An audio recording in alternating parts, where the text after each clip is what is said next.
Museum London's exhibit Difficult Terrain explores racism in London, Ontario's past through objects like children's toys, postcards, and packaging. I visited the museum this summer to find out more about how its curators want visitors to be comfortable with being uncomfortable. People think that, these artifacts and representations are of the past, but yet they're symbolic of what's still happening today. For Indigenous people, it doesn't matter where I travel, there is something that is offensive to us. It's part of our DNA as far as a country and a culture. We need to start to unpack some of these things. My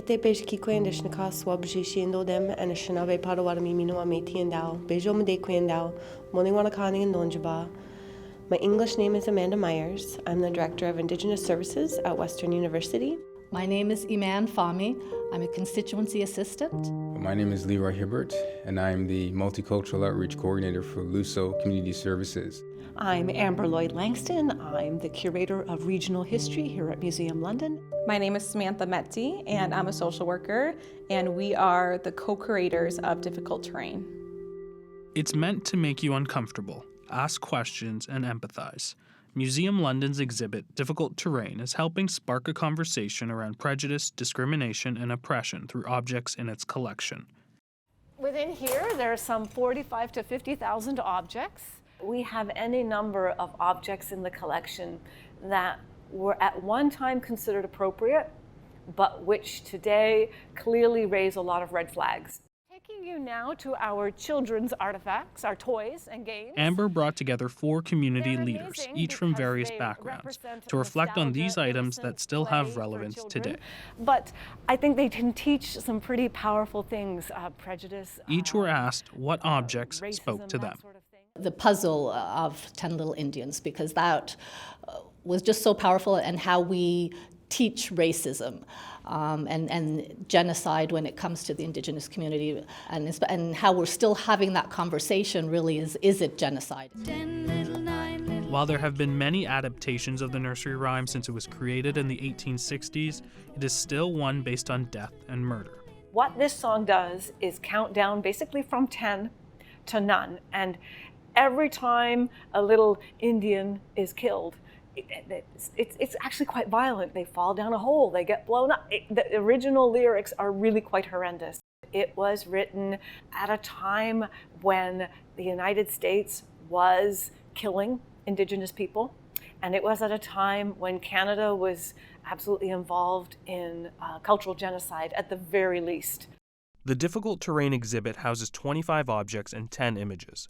It covers injustices towards the Indigenous, Black, Irish, and Arab communities, among others. It also touches on gender roles and violence against women. There's this musical box, and on that musical box there's this boy lassoing this girl, and in that he's smiling and he has this power and control over her. And I've worked with lots of victims and survivors of crime and tragic circumstance, and so that one really spoke out to me, because even though that was 40, 50 years ago that musical box was created, we still know that domestic violence and gender-based violence exists. We know that for Canadian women, 1 in 3 women will experience sexual violence in their lifetime. Sitting on the floor of the exhibit sits a large wooden box with a horrendous history. This was used in the 19th and 20th century and believed to be a more humane way to treat mental illness. The Restraint Crib for me was a really difficult item to look at. The Restraint Crib that they have here was used for patients in a hospital setting, but these types of restraint devices were often employed in our residential school systems.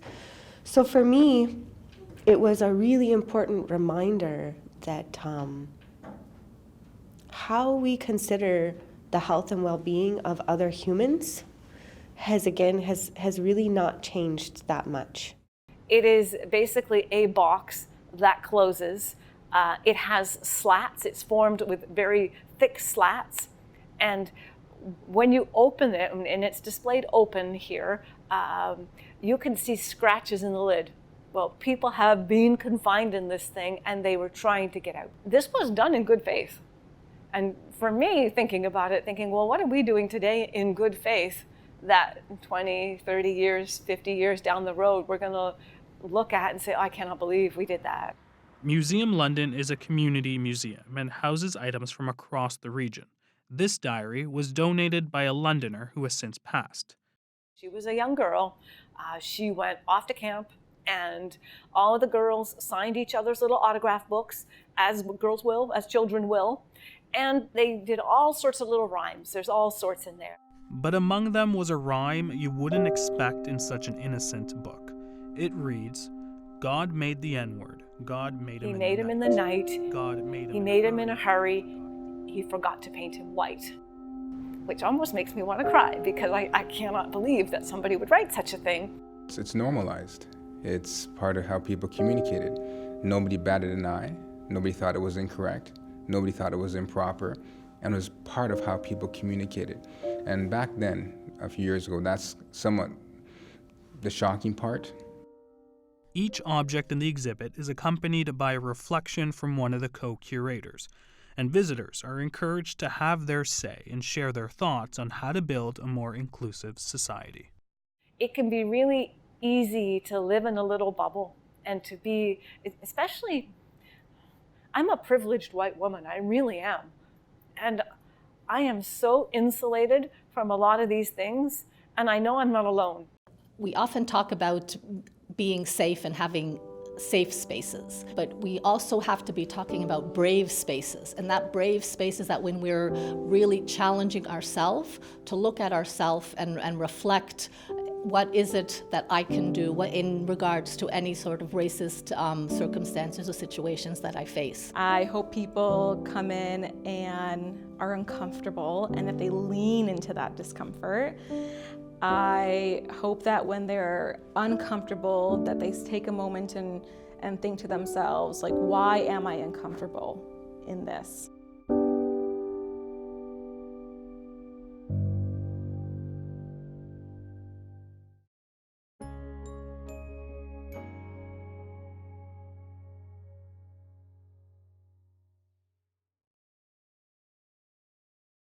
The Agenda in the Summer with Nam Kiwanuka is brought to you by the Chartered Professional Accountants of Ontario.